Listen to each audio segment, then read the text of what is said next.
మాసాలలో అత్యుత్తమ మాసం ఏదంటే కార్తీక మాసమనే చెప్పుకోవాలి.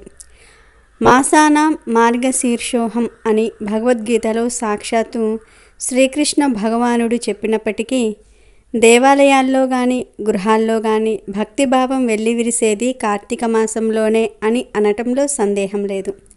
శివకేశవులిద్దరూ అత్యంత ప్రాధాన్యతతో పూజింపబడే మాసం కార్తీక మాసం.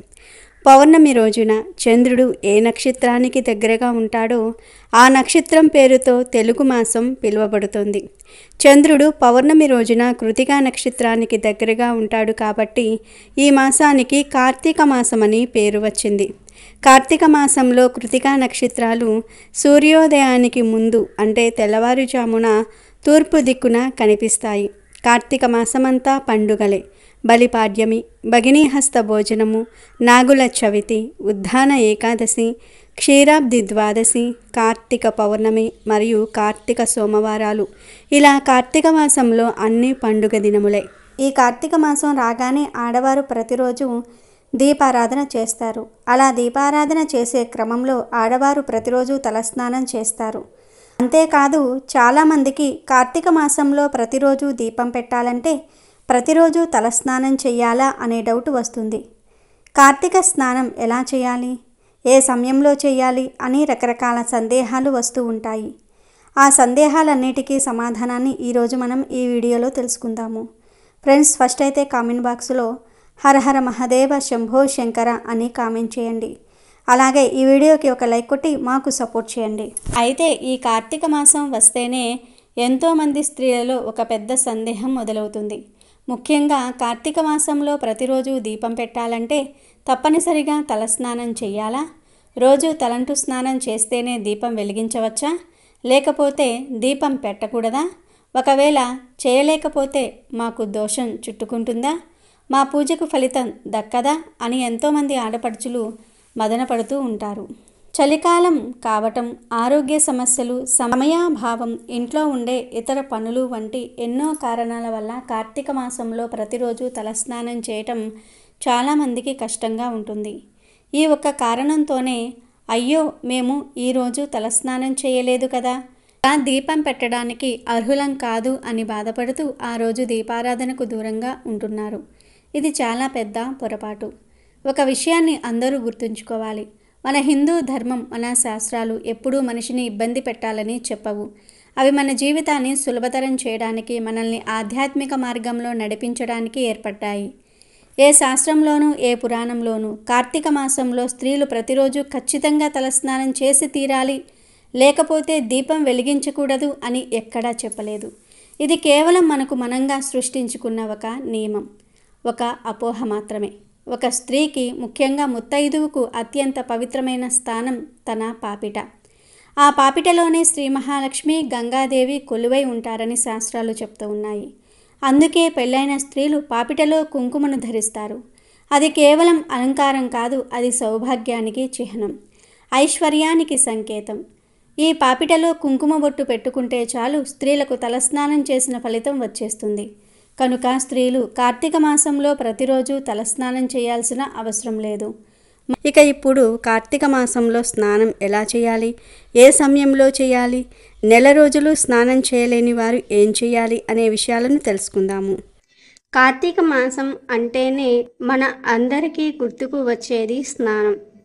కార్తీక మాసం అంటేనే విశిష్టమైనది.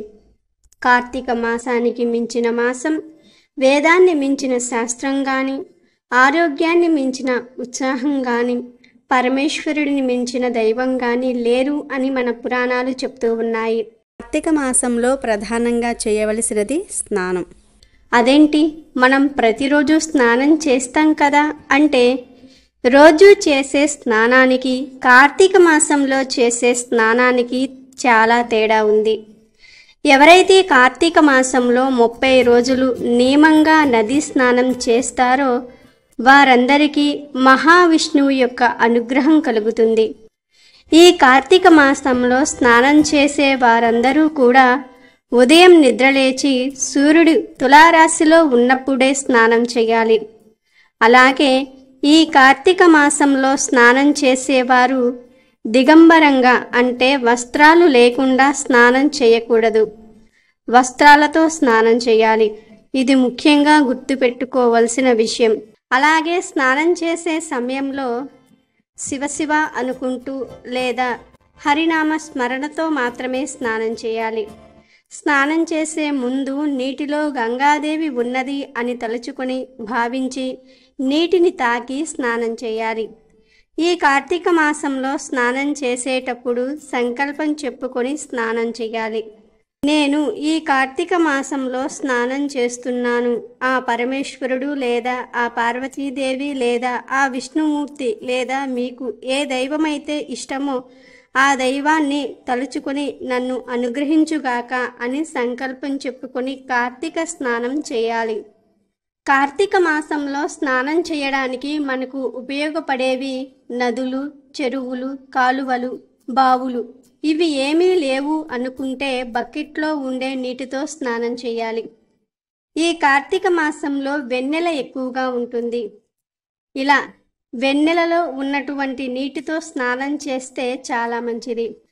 ఇలా వీలు లేని వారు రాత్రి సమయంలో బకెట్లో నీళ్లు నింపి వెన్నెలలో పెట్టి ఉదయం ఆ బకెట్లోని నీటితో స్నానం చేస్తే నదీ స్నానం చేసిన ఫలితం దక్కుతుంది. ఈ కార్తీక మాసం మొత్తం వెన్నెలలో అమృతం నిండి ఉంటుంది. ఆ అమృతాన్ని నీరు మాత్రమే గ్రహించగలుగుతుంది. కాబట్టి ఈ కార్తీక మాసంలో వీలైనంత వరకు నదులలో, కాలువలలో, చెరువులలో స్నానం చేయటం చాలా శ్రేష్టం. తులారాశి గతే సూర్యే గంగా త్రైలోక్య పావని సర్వత్ర ద్రవరూపేణ సంపూర్ణే భవతే తద. ఈ శ్లోకాన్ని చెప్పుకొని స్నానం చేస్తే ఫలితం సంపూర్ణంగా దక్కుతుంది. అలాగే ఈ కార్తీక స్నానాన్ని ఉదయం 4:30 నుండి 5:30 లోపు చేస్తే తులారాశిలో చేసినట్లు అవుతుంది. కాబట్టి ఈ సమయంలోపు చేసేయండి. లేదా మీకు దగ్గరలో ఎవరైనా వేద పండితులు ఉంటే ఈ కార్తీక మాసంలో తులారాశి ఏ ఏ సమయాలలో ఉంటుందో తెలుసుకొని ఆ సమయంలోపు స్నానం ముగించండి. ఈ కార్తీక స్నానాన్ని చల్లని నీటితోనే చేయాలి. వేడి నీటితో చేయకూడదు. ఆరోగ్యం సరిగ్గా లేనివారు గోరువెచ్చని నీటితో స్నానం చేయవచ్చు. ఆరోగ్యంగా ఉన్నవారు మాత్రం వేడి నీటితో స్నానం చేయకూడదు. సర్వ పాపాలను పొందిన వారు అవుతారు. కాబట్టి ఆరోగ్యంగా ఉన్నవారు ఎట్టి పరిస్థితుల్లోనూ వేడి నీటితో ఈ కార్తీక మాసంలో స్నానం చేయకండి. చన్నీటి స్నానం అన్ని విధాలా శ్రేయస్కరం. కార్తీక మాసంలో కావేరీ నదిలో స్నానం చేసిన వారికి సర్వభోగాలు అఖండ పుణ్యం కలుగుతుందని స్కాంద పురాణం చెప్తుంది. ఎవరైతే ఈ కార్తీక మాసంలో కావేరీ నదిలో స్నానం చేసి శ్రీరంగాన్ని దర్శించిన వారికి వైకుంఠ ప్రాప్తి కలుగుతుందని శివపురాణం చెప్తుంది. కార్తీక మాసంలో నెల రోజులు స్నానం చేయలేని వారు ప్రతి ఆదివారం అంటే సోమవారాలు ఇక్కడ ప్రధానం. సోమవారం కూడా కుదరని వారు ఆదివారం కార్తీక మాసంలో వచ్చే ప్రతి ఆదివారం స్నానం చేసిన కార్తీక మాసంలో నెల రోజులు స్నానం చేసిన పుణ్యం లభిస్తుందని మన వేద పండితులు చెప్తూ ఉన్నారు. ఇలా ప్రతి ఆదివారం చేయలేని వారు శుద్ధ పాడ్యమి రోజు, పౌర్ణమి రోజు, నెలలో వచ్చే చివరి రోజు, అమావాస్య రోజు, ఈ 3 రోజులలో స్నానం చేసిన కార్తీక మాసమంతా స్నానం చేసిన పుణ్యం లభిస్తుంది. అంటే ఈ కార్తీక మాసంలో 30 రోజులు స్నానం చేయలేని వారు పాడ్యమి అంటే శుద్ధ పాడ్యమి రోజు, పౌర్ణమి రోజు, అమావాస్య రోజు చేస్తే నెలంతా చేసిన పుణ్యం లభిస్తుంది. అసలు ఏ రోజు కార్తీక మాసంలో స్నానం చేయడం కుదరదు అనుకునేవారు, చెయ్యలేను అనుకునేవారు ప్రతిరోజు కార్తీక పురాణం విన్నా వారికి సమస్త దోషాలు తొలగి పుణ్యం లభిస్తుందని పురాణాలు చెప్తూ ఉన్నాయి. ఇవి ఏమీ చేయలేము అనుకునేవారు కార్తీక మాసంలో వచ్చే ఒక్క సోమవారం స్నానం చేసిన కార్తీక మాసంలో నెల రోజులు స్నానం చేసిన ఫలితం వస్తుంది. కాబట్టి ఈ కార్తీక మాసంలో మీకు వీలును బట్టి అస్సలు చేయలేని వారు కార్తీక పురాణాలను విని మంచి ఫలితాలను పొందండి. అసలు కార్తీక స్నానం ఎందుకు చేయాలి అనే విషయానికి వస్తే, ఏడాది మొత్తంలో పండుగలు, పూజలు, పునస్కారాలు ఎన్నో చేస్తాం. వినాయక చవితి, దసరా 9 రోజులు, సంక్రాంతి 3 రోజులు ఇలా జరుపుకుంటాం. కానీ కార్తీక మాసం నెల రోజులు ప్రత్యేకమే. మరి ముఖ్యంగా శివకేశవులకు అత్యంత ప్రీతికరమైన మాసం ఇది. అయితే దైవభక్తి మాత్రమే కాదు, ఈ నెలలో ఆచరించే ప్రతి క్రియ వెనుక ఆరోగ్య రహస్యం ఉంది. ముఖ్యంగా కార్తీక స్నానం ఆరోగ్యానికి ఎంతో మేలు చేస్తుంది. సూర్యుడు ఉదయించక ముందే నక్షత్రాలు ఇంకా అక్కడక్కడ మినుకు మంటూ ఉండంగానే కార్తీక మాసంలో నదీ స్నానం ఆచరించాలని చెప్తూ ఉంటారు. ఏడాది మొత్తం ఇలా చేయడానికి కార్తీక నెల రోజులు సూర్యోదయానికి ముందే స్నానం చేయడానికి ఓ తేడా ఉంది. సహజంగానే కార్తీక మాసం అంటే చలి పుంజుకునే సమయం. జ్యోతిష్య శాస్త్రం ప్రకారం ఈ మాసంలో సూర్యుడు తులారాశిలో ఉంటాడు. సూర్యునికి ఇది నీచస్థానం. ఉష్ణోగ్రత తక్కువగా ఉండే ఈ మాసం మనిషి ఆరోగ్యంపై ప్రభావం చూపుతుంది. జీర్ణశక్తి తగ్గుతుంది, చురుకుదనం తగ్గుతుంది, బద్ధకం పెరుగుతుంది, శరీరంలో నొప్పులు ఎక్కువవుతాయి. నరాల బలహీనత ఉన్నవాళ్ళు చలికి ముడుచుకుని పడుకోవటం వల్ల ఇంకా పెరుగుతాయి. వీటన్నిటి నుంచి ఉపశమనమే కార్తీక స్నానం. ఆరోగ్య రక్షణ కోసమే ఈ నెల రోజులు ఈ నియమం పెట్టారు. కార్తీక మాసంలో తొందరగా నిద్రలేవటం వల్ల సహజంగా వచ్చే రుగ్మతల నుంచి కాపాడుకోవచ్చు. సూర్యోదయానికి ముందే స్నానం, దైవ పూజ చేయటంతో బద్ధకం వదిలి రోజంతా ఉత్సాహంగా ఉండటమే కాదు, మానసికంగా కూడా ఉల్లాసంగా ఉంటుంది. అదీ కాక ఈ మాసంలో నదీ స్నానం చేస్తారు. నదీ స్నానం చెయ్యాలంటే నది వరకు నడవాలి. ఇది కూడా వ్యాయామమే. ప్రవహించే నదుల్లో సహజంగా ఉండే ఔషధాలే కాకుండా నది పరివాహక ప్రదేశాల్లో ఉండే ఔషధాలు కూడా నీటిలో కలుస్తాయి. ఈ నీటిలో స్నానం చేయటం ఆరోగ్యప్రదం. కార్తీక స్నానం చేసి దీపాలు నదిలో వదిలిన దృశ్యాలు మనసుకు చాలా సంతోషాన్నిస్తాయి. కార్తీక మాసం వచ్చేసరికి వర్షాలు తగ్గిపోతాయి. నదుల ఉద్రిక్తి తగ్గి వాటిలోని మలినాలన్నీ కూడా అడుక్కి చేరి నిర్మలమైన నీరు ప్రవహిస్తూ ఉంటుంది. సమృద్ధిగా మరియు స్వచ్ఛంగా ఉన్న నీటిలో స్నానం చేసేందుకు కార్తీక మాసమే అనువైన సమయం. జ్యోతిష్య శాస్త్రం ప్రకారం నీటి మీద, మానవుల మనసు మీద చంద్రుని ప్రభావం అధికంగా ఉంటుంది. చంద్రుడు ఈ మాసంలో చాలా శక్తివంతంగా ఉంటాడు. అందుకే ఈ కార్తీక మాసాన్ని కౌముదీ మాసం అని కూడా అంటారు. చంద్రకిరణాలతో, ఔషధాలతో రాత్రంతా ఉన్న నీటిలో ఉదయాన్నే స్నానం చేయటం వల్ల అనారోగ్య సమస్యలు దరిచేరవు. శరీరంలో ప్రవహిస్తున్న ఉష్ణశక్తిని బయటకు పంపటమే స్నానం ప్రధాన ఉద్దేశం. మన శరీరం ఉష్ణశక్తికి కేంద్రంగా ఉంటుంది. ఎప్పటికప్పుడు ఉష్ణశక్తి ఉత్పత్తి అవుతూ బయటకు పోతూ ఉంటుంది. అలా ఎప్పటికప్పుడు ఉష్ణశక్తి బయటకు పోతేనే ఉత్సాహంగా ఉంటాం. ఈ ప్రక్రియను ఎలక్ట్రోమాగ్నెటిక్ యాక్టివిటీ అంటారు. ఇక భారతీయుల ఆధ్యాత్మిక జీవన విధానంలో నదీ స్నానాలకు ఎంతో ప్రాధాన్యత ఉంది. కార్తీక మాసంలో చేసే దీపారాధనకు ఎంతో ప్రాధాన్యత ఉంది. అందుకే ఈ నెల రోజులు భక్తులు ఎంతో నిష్టగా దీపారాధన చేస్తారు. అయితే కార్తీక మాసంలో దీపారాధన చేసేటప్పుడు ఆ దీపం కింద ఈ ఆకును పెడితే చాలు, పరమేశ్వరుడి అనుగ్రహం లభిస్తుంది. కార్తీక మాసంలో ఈ ఆకుపై దీపం పెడితే కోటికి లేనివాడు కూడా కోటీశ్వరుడిగా మారుతాడు అని శాస్త్రం చెప్తుంది. కార్తీక మాసంలో ఈ ఆకు మీద దీపాలు పెట్టడం వలన మీ ఇల్లంతా బంగారుమయమవుతుంది. పేదరికం పోతుంది. మీరు అపర కుబేరులుగా మారిపోతారు. ఈ ఆకు మీద దీపారాధన చేయటం వలన మీరు చేసే దీపారాధనకు 1000 రెట్ల అధిక ఫలితం వస్తుంది అని శాస్త్రాలు చెప్తూ ఉన్నాయి. మరి ఇంతకీ కార్తీక మాసంలో ఏ ఆకు మీద దీపారాధన చేస్తే అష్టైశ్వర్యాలు సిద్ధిస్తాయి, మీరు కుబేరులుగా మారుతారు అనే విషయాన్ని ఇప్పుడు మనం ఈ వీడియోలో వివరంగా తెలుసుకుందాము. అయితే కార్తీక మాసంలో దీపారాధన చేసేటప్పుడు, అంటే మీరు ఇంట్లో దీపం పెట్టినప్పుడు అయినా, లేదా తులసి కోట దగ్గర దీపం పెట్టినప్పుడు అయినా, లేదా గుడిలో దీపం పెట్టినప్పుడు అయినా, ఆ దీపాన్ని ఒక ప్రత్యేకమైన ఆకు మీద పెడితే శివుని అనుగ్రహం కలిగి కటిక పేదవారు కూడా ధనవంతులుగా మారిపోతారు అని పండితులు చెప్తూ ఉన్నారు. ఆ ఆకు ఏమిటి అంటే మారేడు ఆకు. సాధారణంగా దీపాన్ని వెలిగించినప్పుడు చాలామంది తెలియక నేల మీదే వెలిగించేస్తూ ఉంటారు. కానీ దీపాన్ని ఎప్పుడూ కూడా కటిక నేల మీద పెట్టకూడదు.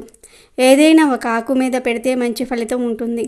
ప్రత్యేకించి ఈ కార్తీక మాసంలో ముందు ఒక తమలపాకు పెట్టి ఆ ఆకు మీద మారేడు ఆకు ఉంచి ఆ మారేడు ఆకుకు పసుపు కుంకుమతో బొట్లు పెట్టి తర్వాత ఆ ఆకు మీద ప్రమిద ఉంచి నూనె పోసి దీపం వెలిగిస్తే సకల శుభాలు కలుగుతాయి. శివయ్య అనుగ్రహం కలుగుతుంది. ఎందుకంటే మారేడు ఆకు అంటే పరమేశ్వరుడికి ఎంతో ఇష్టం. మారేడు ఆకు చివరిలో లక్ష్మీదేవి ఉంటుందని పురాణాలు చెప్తూ ఉన్నాయి. అటువంటి మారేడు ఆకు మీద దీపారాధన చేయటం వలన ముఖ్యంగా శివుని అనుగ్రహం అలాగే ఆ లక్ష్మీదేవి అనుగ్రహం కూడా లభిస్తుంది. అంతేకాదు మీకు ఏమైనా జాతక దోషాలు ఉంటే అవి కూడా తొలగిపోతాయి. సకల దరిద్రాలు తొలగిపోతాయి. పేదరికం పోతుంది. సిరి సంపదలు కలుగుతాయి. ఎందుకంటే మారేడు దళం అంటే మహాశివుడికి ఎంతో ప్రీతి. మారేడు ఆకులు 3 కలిసి ఉంటాయి. ఇవి శివుని 3 కన్నులకు గుర్తు. అంతేకాదు త్రిశూలానికి చిహ్నంగా మారేడు దళాన్ని చెప్తూ ఉంటారు. సాక్షాత్తు మహాశివుడే మారేడు చెట్టు కింద నివాసం ఉంటాడని పరమ పవిత్రమైన పురాణాలు వేదాలు చెప్తూ ఉన్నాయి. శివస్వరూపంగా భావించే బిల్వవృక్షం దగ్గర దీపారాధన చేసిన వారికి శివ సాయుధ్యం లభిస్తుందని పురాణ వివరణ ఉంది. ఇంతటి పరమ పవిత్రమైన మారేడు చెట్టు ఆకు మీద కార్తీక మాసంలో దీపం పెడితే సకల ఐశ్వర్యాలు సిద్ధిస్తాయి. శివుని చల్లని చూపు మన మీద పడుతుంది. సిరి సంపదలు కలుగుతాయి. అంతేకాదు కార్తీక మాసంలో మారేడు ఆకు మీద దీపారాధన చేయటం వలన మీ ఇల్లంతా బంగారుమయమవుతుంది. మీరు పట్టిందల్లా బంగారం అవుతుంది. పేదరికం పోయి మీరు అపర కుబేరులుగా మారిపోతారు. కనుక ప్రతి ఒక్కరూ కూడా కార్తీక మాసంలో ఇంట్లో అయినా లేదా తులసి కోట దగ్గర అయినా లేదా గుడిలో అయినా దీపారాధన చేసేటప్పుడు ఆ దీపారాధనను మారేడు ఆకు మీద పెట్టి వెలిగించండి. శివుని అనుగ్రహాన్ని పొంది సంతోషంగా జీవించండి. ఇక కార్తీక మాసంలో చేసే దీపారాధన మహిమోపేతమైనది. దేవాలయంలో కానీ ఇంట్లోనైనా సరే ప్రాతకాలం సాయంకాలం దీపారాధన చేయటం దైవ అనుగ్రహం లభ్యమయ్యే విధానం. ఎవరైనా సరే తెలిసి కానీ తెలియక కానీ ఎక్కడైనా సరే కార్తీక మాసంలో దీపం పెడితే చాలు వారి సర్వవిధ పాపాలు హరించుకుపోతాయి. జ్ఞానము, మోక్షము, ఇహమున శ్రేయస్సు, శుభ ఫలితాలు కలుగుతాయి. కార్తీక దీపం దానం వల్ల నరక ప్రాప్తి నివారణ కలుగుతుంది. ఈ మాసంలో దీపారాధన స్త్రీలకు విశేష ఫలప్రదము. ఈ మాసంలో నదీమ్మ తల్లికి అంటే నదులకు కూడా పూజలు చేస్తారు భక్తులు. దీపాలను వెలిగించి గలగలమంటూ పారే నదిలో విడుస్తూ ఉంటారు. దీప కాంతి పుంజం చీకట్లను తొలగించే కాంతి పుంజం. చీకటిని ఏ విధంగా ఈ దీపకాంతులు ప్రాలదోరుతూ ఉంటాయో అదే రకంగా అజ్ఞానాన్ని, అశాంతిని తొలగిస్తాయి. మనసుకు ప్రశాంతతను కలిగిస్తూ ఉంటాయి. నిత్య దీపారాధన చేయటం ఒక ఎత్తు అయితే కార్తీక మాసంలో చేసే దీపారాధన మరో ఎత్తుగా భావిస్తూ ఉంటారు భక్తులు. తులసి చెట్టును వరాలను ఇచ్చే మాతగా, లక్ష్మీ స్వరూపంగా భావిస్తారు. కార్తీకంలో ఈ నెల రోజులు తులసి కోట వద్ద ఉదయము సాయంత్రం దీపోత్సవం తప్పనిసరిగా ఉంటుంది. పౌర్ణమి రోజున తులసి కోటకు ప్రత్యేకంగా అలంకరిస్తారు. తులసి నిరంతరంగా ప్రాణవాయువును అందిస్తుంది. ఇంటి ప్రాంగణంలో ముఖ్యంగా ప్రధాన ద్వారం ఎదురుగా ఉంచుతారు. ఎలాంటి కాలుష్య పూరిత వాయువులను ఇంటిలోనికి రానియకుండా అడ్డుకుంటుంది. జలుబు, దగ్గు, జ్వరము, అలసట వంటి వ్యాధులను నివారిస్తుంది. రోజు తులసి ఆకులను తీసుకుంటే అన్ని రకాల రోగాలు దూరమవుతాయని చెప్తూ ఉంటారు. కేశవులకు ఎంతో ప్రియమైన ఈ మాసం ప్రారంభం కాగానే దేవాలయాలలో ధ్వజస్తంభానికి ఆకాశ దీపం వేలాడదీస్తూ ఉంటారు. చిన్న చిన్న రంధ్రాలు చేయబడిన ఈ గుండ్రని ఇత్తడి పాత్రలో నూనె పోసి ఆ దీపాన్ని వెలిగిస్తారు. ఈ ఆకాశ దీపం పితృదేవతల మార్గాన్ని చూపుతుంది. తాడు సాయంతో ఈ పాత్రను పైకి పంపించి ధ్వజస్తంభం పైభాగాన వేలాడతీస్తూ ఉంటారు. అయితే దీనిని ఆకాశ దీపం అని పిలవడానికి, ధ్వజస్తంభానికి వేలాడదీయడానికి ఓ కారణం ఉంది. కార్తీక శుద్ధ పాడ్యం నుంచి పితృదేవతలంతా కూడా ఆకాశ మార్గాన తమ తమ లోకాలకు ప్రయాణం చేస్తూ ఉంటారు. ఈ సమయంలో కార్తీక ధ్రువ సరిగ్గా కనిపించటం కోసం ఆలయాలలో ఆకాశ దీపాన్ని వెలిగిస్తూ ఉంటారు. ఆకాశ దీపం శివకేశవుల తేజస్సును జగత్తుకు అందిస్తుంది. ఆకాశ దీపం మరో ముఖ్య ఉద్దేశం ఏమిటి అంటే శివకేశవుల శక్తితో ఈ దీపం ధ్వజస్తంభం పైనుండి జగత్తుకు అంతా వెలుతురు ఇవ్వాలి అని వెలిగిస్తూ ఉంటారు.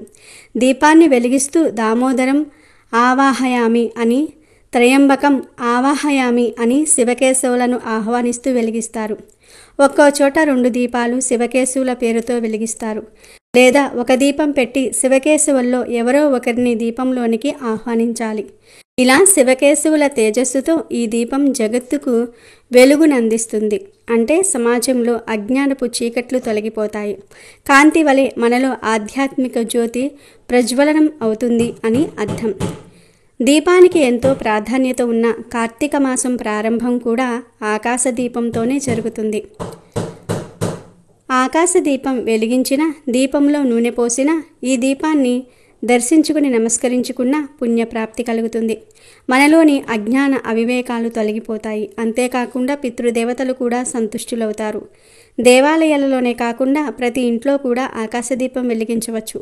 దీనికి పూజ చేసి దీప ధూప నైవేద్యాలు సమర్పించి శివకేశవులను స్మరిస్తూ నమస్కరిస్తూ ఆకాశదీపం వెలిగించి ఎత్తుగా ఒక కర్ర కట్టి దానికి వేలాట తీయవచ్చు.